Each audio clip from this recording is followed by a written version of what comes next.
Today we're doing a leak down test on a generator. We had oil all inside the airbox here, all down in there.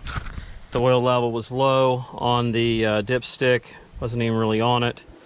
Checked compression, had 195 pounds on the front cylinder, 60 on the rear cylinder.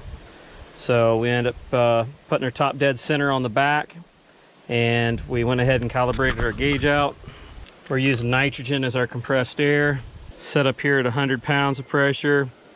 Our other side here, we got this unhooked. We're calibrated out. Now we hook up our hose to the cylinder. And as you can notice right there, we are leaking at about 95%. You're listening now where the air is coming from. I can hear the air down here in the crankcase. I do not really hear anything in our intake, and I don't hear anything back here in our exhaust.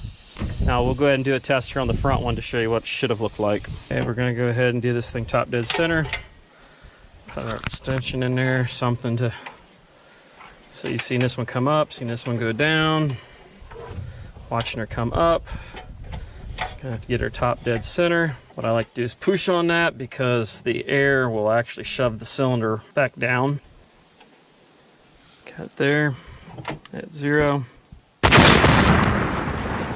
And there's what it should have looked like. Here we're only losing about 5%. 20% is the normal acceptable level.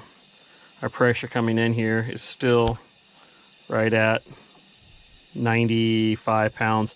The book says use 90. If I'm going off memory here, you're supposed to zero out your leakage gauge, and that's what I've done.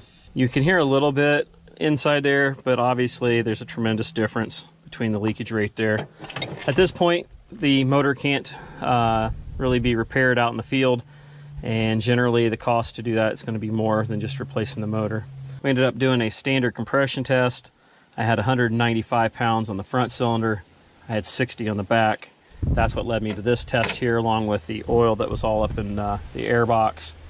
The problem that we were called out for is overcrank, and that's where we were at. And so now that it's failed, you can look through here, the results. Air escaping from the carburetor, air intake, check the intake valve. If air is escaping through the exhaust, check the exhaust valve. If air is escaping through the breather, check the piston rings.